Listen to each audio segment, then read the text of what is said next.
Semuanya shalom alaikum. Alaikum shalom. Tema pada malam hari ini adalah investigasi agama baru, yaitu agama jalan Tuhan. Kita akan tamasya sejenak. Tamasya itu kata-kata zaman dulu. Kita akan pesiar juga kata-kata zaman. Piknik zaman sekarang. Piknik, traveling melewati waktu ke 2000 tahun yang lalu. Jadi apa yang kita bicarakan ini meskipun dalam arti tertentu baru, tetapi sudah terjadinya 2000 tahun yang lalu. Judulnya adalah Agama Jalan Tuhan. Nah, kita mulai dari 2000 tahun yang lalu kira-kira. Ada tokoh yang bernama Yesus dari Nazaret itu bicara seperti ini. Dokumennya ada dalam satu kitab yang namanya Kitab Injil Matius, bab 28 ayat 18 sampai 20. Nah, Yesus dari Nazaret itu ngomong seperti ini. Kepadaku telah diberikan segala kuasa di surga dan di bumi. Karena itu pergilah, jadikanlah semua bangsa muridku dan baptislah mereka dan ajarlah mereka dan seterusnya. Itu perkataan Yesus dari Nazaret yang ditujukan kepada murid-muridnya. Dan memang kemudian benar, murid-muridnya itu melakukan apa yang diminta oleh Yesus dari Nazaret, persis seperti yang tercatat dalam Injil Matius bagian akhir itu. Kemudian di kota Yerusalem setelah itu nggak berapa lama, 10 hari kemudian setelah tadi kata-kata Tuhan Yesus disampaikan, 10 hari kemudian selang 9 hari, di kota Yerusalem, kotanya masih ada sekarang di Timur Tengah sana di negara Israel, itu terjadi suatu keajaiban. Nah, keajaibannya itu ceritanya masih tersimpan dalam satu kitab, yang kitab itu namanya Praksis Apostolon. Kitab itu bernama Praksis Apostolon. Kalau Anda bingung karena ini bahasa Yunani, bahasa Indonesianya Kitab Kisah Para Rasul, bahasa Yunaninya Praksis Apostolon. Nah, kejadian yang ajaib itu persis terjadi pada hari Pentakosta. Pentakosta artinya 50. Jadi itu 50 kalau dihitung dari hari raya Paskah. Itu yang dimaksud pada waktu itu adalah Paskahnya agama Yahudi. Jadi kita harus ingat, ini cerita kira-kira 2000 tahun yang lalu terjadi di kota Yerusalem. Maka lingkupnya adalah lingkup agama Yahudi. Agama Islam belum ada di atas muka bumi ini. Agama Kristen yang satu kudus, Katolik dan Apostolik juga belum ada di atas muka bumi ini. Jadi 2000 tahun yang lalu di kota Yerusalem baru ada agama Yahudi. Jadi itu ceritanya begitu. Maka kalau ngomong Paskah, ngomong Pentakosta, jangan dibayangkan itu Paskah atau Pentakosta seperti yang kita yakini dalam gereja Katolik. Itu lain, karena itu Paskah Yahudi dan Pentakosta Yahudi. Nah, ceritanya begini, keajaiban itu terjadi begini. Ketika tiba hari Pentakosta, semua orang percaya berkumpul di satu tempat. Satu tempat itu di kota Yerusalem. Di suatu tempat di ruang atas mereka berkumpul. Tiba-tiba turunlah dari langit suatu bunyi dan tampaklah kepada mereka lidah-lidah seperti nyala api, maka penuhlah mereka dengan Roh Kudus. Nah, itu keajaiban yang terjadi. Keajaiban yang terjadi pada hari Pentakosta. Itulah kenapa hari turunnya Roh Kudus kemudian dirayakan oleh orang Kristen sebagai hari raya Pentakosta. Tapi Pentakosta yang aslinya itu sudah ada sebelum agama Kristen. Karena itu Pentakosta agama Yahudi. Namanya diambil alih. Jadi kalau kita ngomong Paskah itu ada dua macam. Paskah Yahudi, Paskah Kristen. Pentakosta juga dua macam.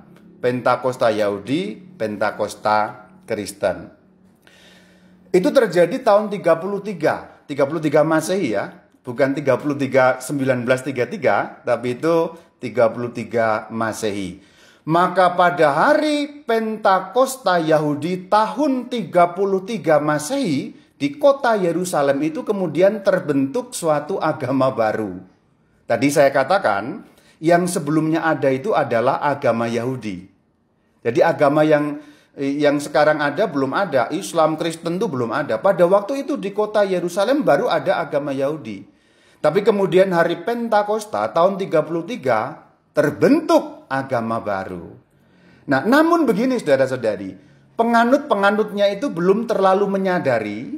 Jadi pada saat terbentuk hari raya Pentakosta itu sudah terbentuk agama baru itu. Tetapi mereka, orang-orang penganutnya ini, yaitu rasul-rasulnya Yesus Kristus dan 3.000 orang yang kemudian percaya bergabung itu, mereka belum terlalu menyadari bahwa itu suatu agama baru. Mereka masih merasa sebagai bagian dari agama Yahudi.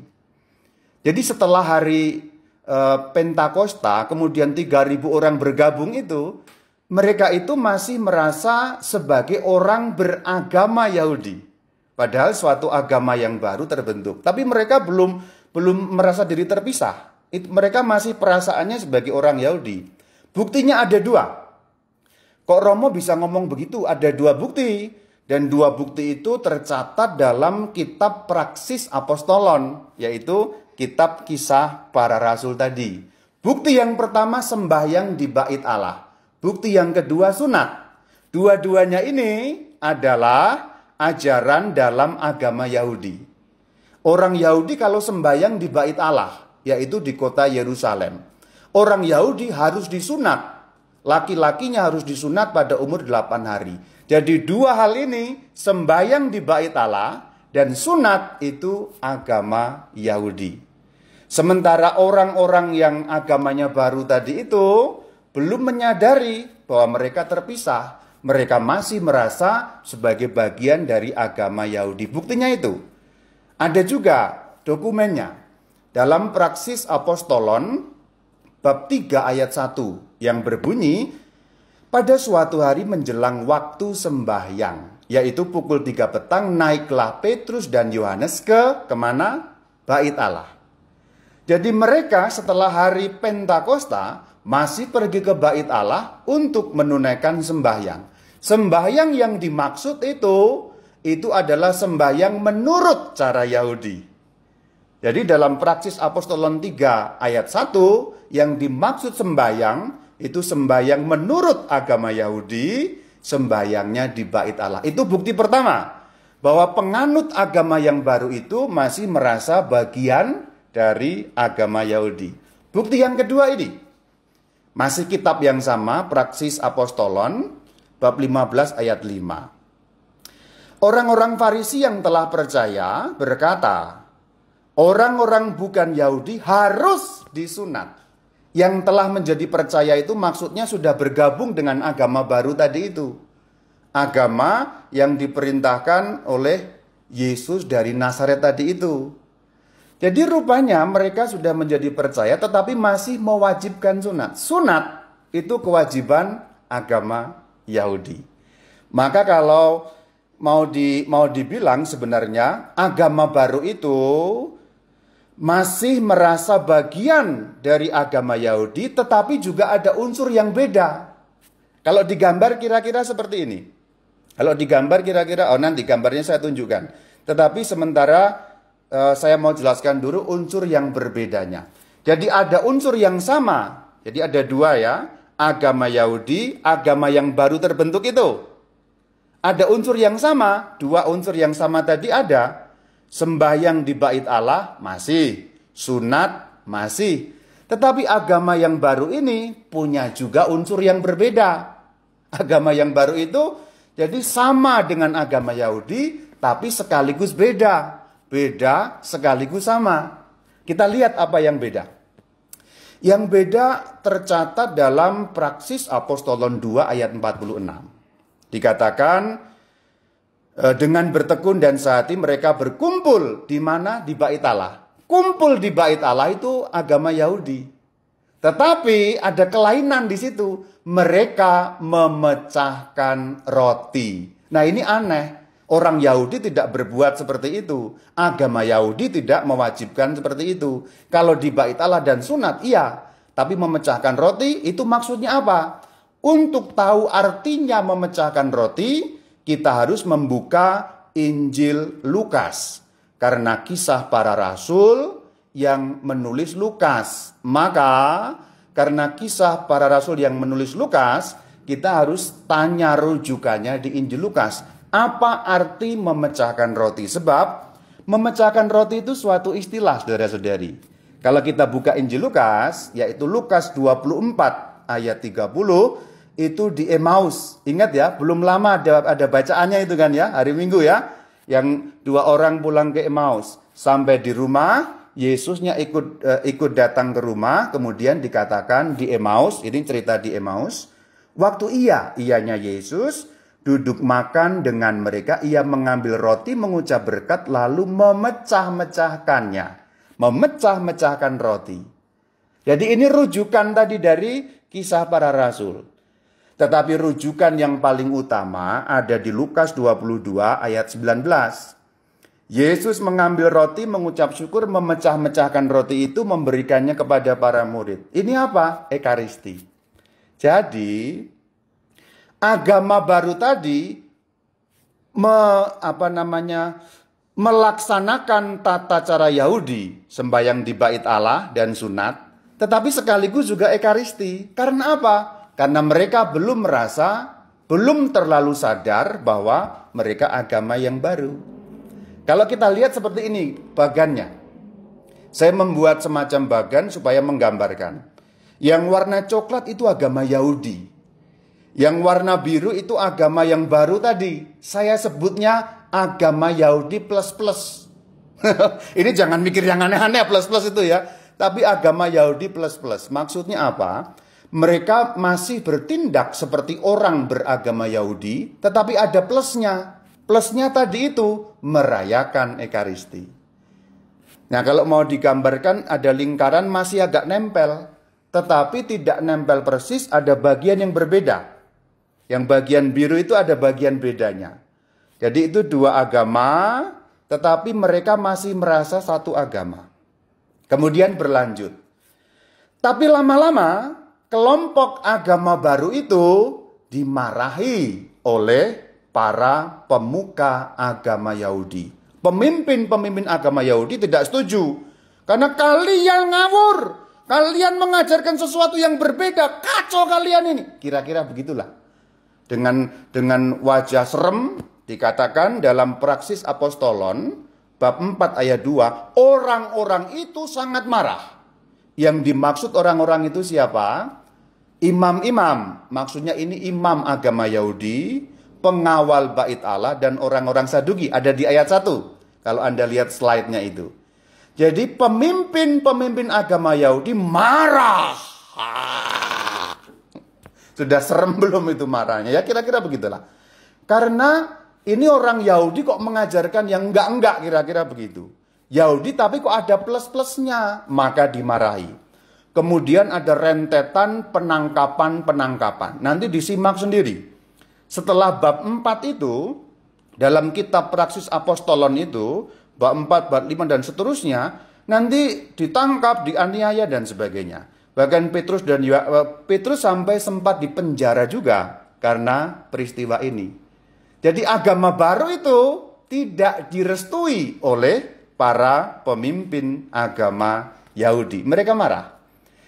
Sampai kemarahan itu terus memuncak sampai pada permusuhan, memuncak sampai penganiayaan, sehingga sampai jatuh kurban pertama. Sampai jatuh kurban, tewas atau gugur.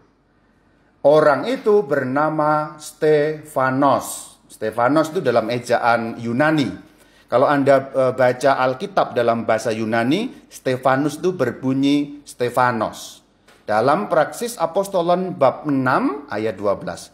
Mereka menyergap Stefanus, menyeretnya dan membawanya ke hadapan mahkamah agama. Sebenarnya persoalannya apa sih? Ya tadi itu plus tadi itu loh sebenarnya persoalannya. Ini orang Yahudi kok nambah-nambahin gitu loh, kira-kira begitu.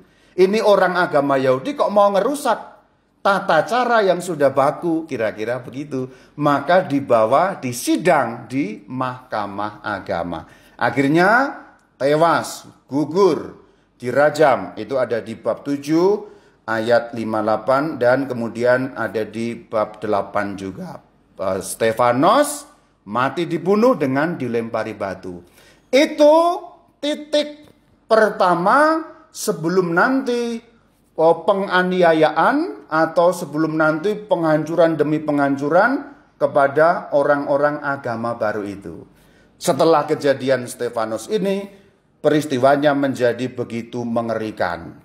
Kita lihat pada bab 8, pada waktu itulah mulai penganiayaan.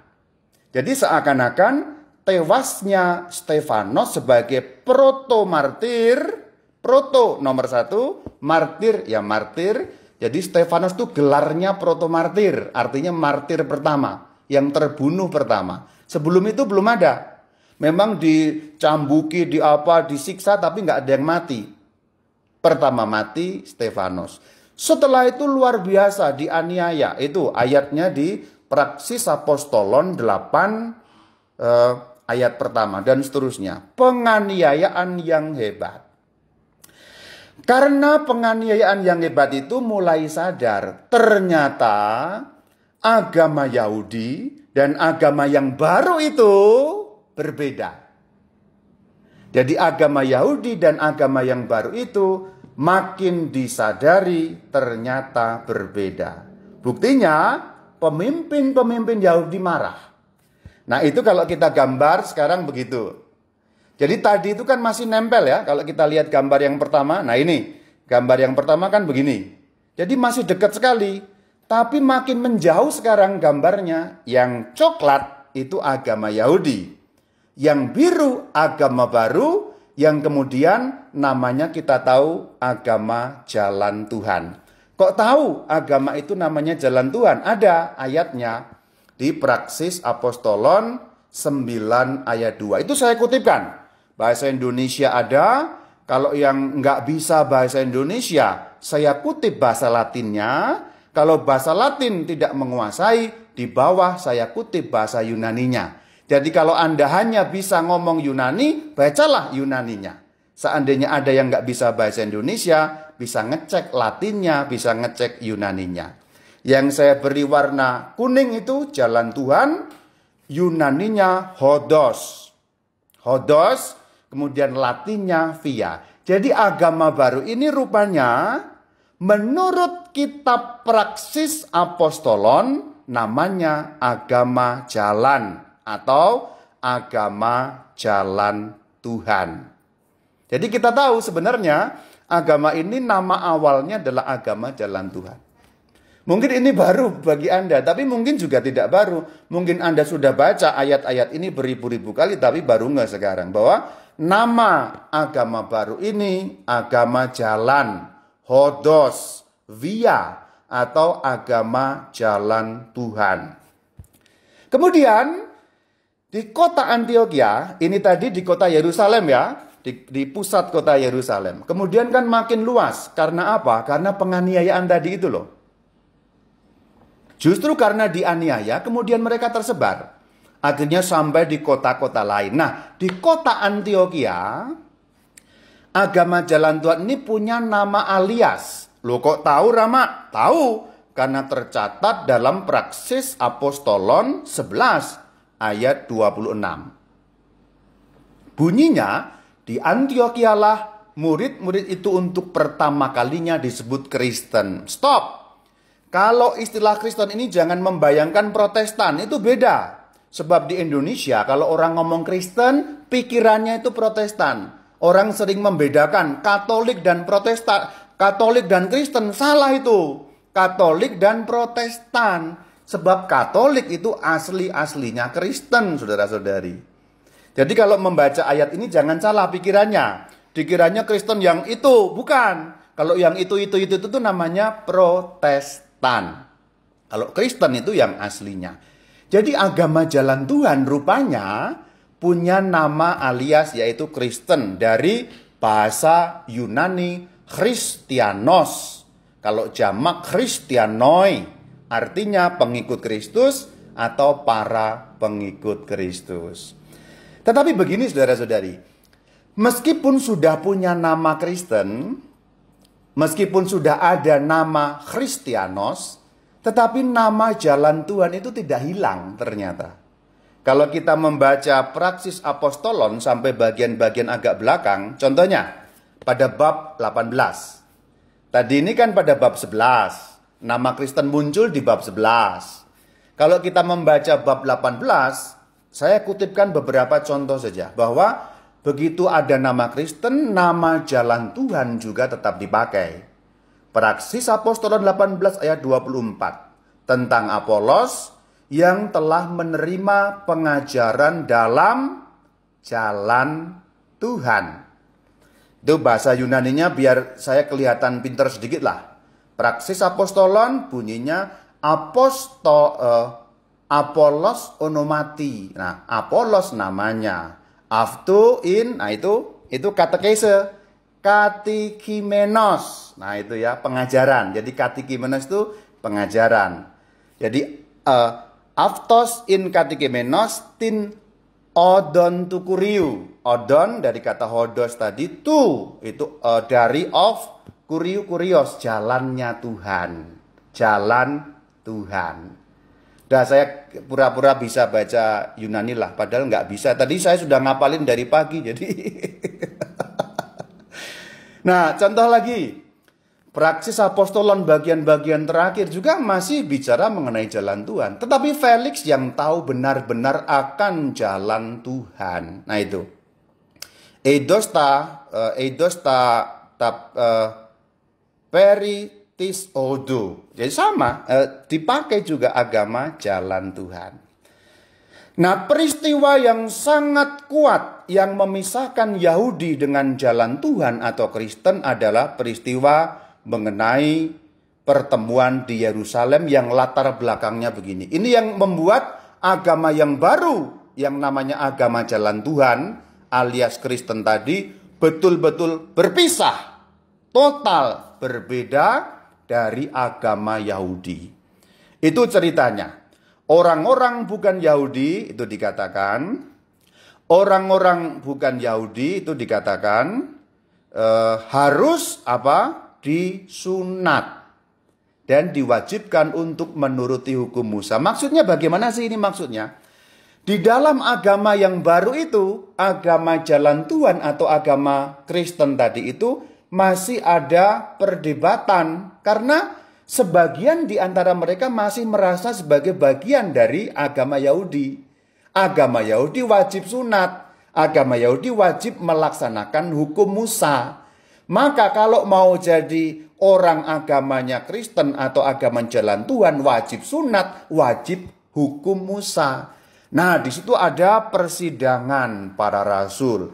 Ini yang disebut sebagai Muktamar Yerusalem atau Sinode Yerusalem atau Konsili Yerusalem atau Pertemuan Yerusalem untuk bicara mengenai persoalan sunat. Persoalan dasarnya adalah apakah orang yang beragama jalan Tuhan harus menjalankan peraturan agama Yahudi atau tidak, khususnya sunat dan hukum Musa. Ternyata keputusannya tidak, yaitu dalam kitab Praksis Apostolon 15:28. Itu dikatakan, kepada kamu jangan ditanggungkan lebih banyak beban. Artinya, sekarang agama Yahudi dan agama jalan Tuhan betul-betul pisah. Tadinya masih merasa satu, makin jauh karena penganiayaan tadi akhirnya betul-betul terpisah karena orang beragama jalan Tuhan tidak wajib sunat. Tahu sunat ya? Udah tahu lah pokoknya itu sunat ya, udah nggak usah dibahas, pokoknya tahu lah. Jadi orang beragama jalan Tuhan tidak wajib sunat dan tidak wajib menjalankan hukum Musa. Maka di sini kalau digambarkan jadi seperti ini. Yang coklat agama Yahudi, yang biru agama jalan Tuhan alias agama Kristen. Jadi sebenarnya yang mau saya ceritakan di sini adalah cikal bakalnya atau sejarahnya. Ceritanya awal-awalnya bagaimana, Mungkin Anda baca ribuan kali cerita itu tetapi tidak persis ngeh apa yang terjadi. Jadi sebenarnya agama jalan Tuhan itu memang akarnya dari agama Yahudi. Dulu awalnya merasa satu dengan agama Yahudi, tapi ada perbedaan. Mereka masih sembahyang di bait Allah, mereka masih sunat, tetapi juga kok merayakan Ekaristi. Kemudian dilarang oleh pemimpin agama Yahudi, akhirnya makin jauh, dianiaya sampai dibunuh-bunuhin, makin pisah, perpisahan yang kemudian kamu, saya, itu adalah peristiwa ketika diputuskan orang beragama jalan Tuhan tidak wajib sunat. Jadi ini sebenarnya menelusuri 2000 tahun yang lalu, cikal bakalnya begitu. Supaya kita tidak kehilangan akar-akarnya. Kalau kita langsung ujuk-ujuk zaman sekarang sebenarnya kurang tepat. Karena agama kita, yaitu agama jalan Tuhan alias agama Kristen, yang satu Kudus, Katolik, dan Apostolik ini punya akar sejarah yang panjang. Lalu agama jalan Tuhan lama-lama sebagai istilah menghilang atau tidak populer. Kemudian yang populer sebagai istilah adalah Kristen sampai hari ini. Kristen nama panjangnya Kristen yang satu, Kudus, Katolik, dan Apostolik. Di Indonesia terkenalnya agama Katolik. Kristennya sering ketinggalan. Bahkan orang Katolik kalau ngomong Kristen itu malah untuk orang lain. Kalau orang Kristen itu, lah kamu itu orang apa? Ya kamu itu orang Katolik, yaitu ya orang Kristen. Malah asli-aslinya Kristen, akar-akarnya, asal-usulnya, yang paling utama, yang lain-lain itu kan nyempal. Ranting-ranting yang memisahkan, cabang-cabang yang memisahkan, yang tidak lagi bersatu dalam Kristen yang mula-mula. Inilah investigasi agama jalan Tuhan. Shalom Alaikum. Alaikum Shalom.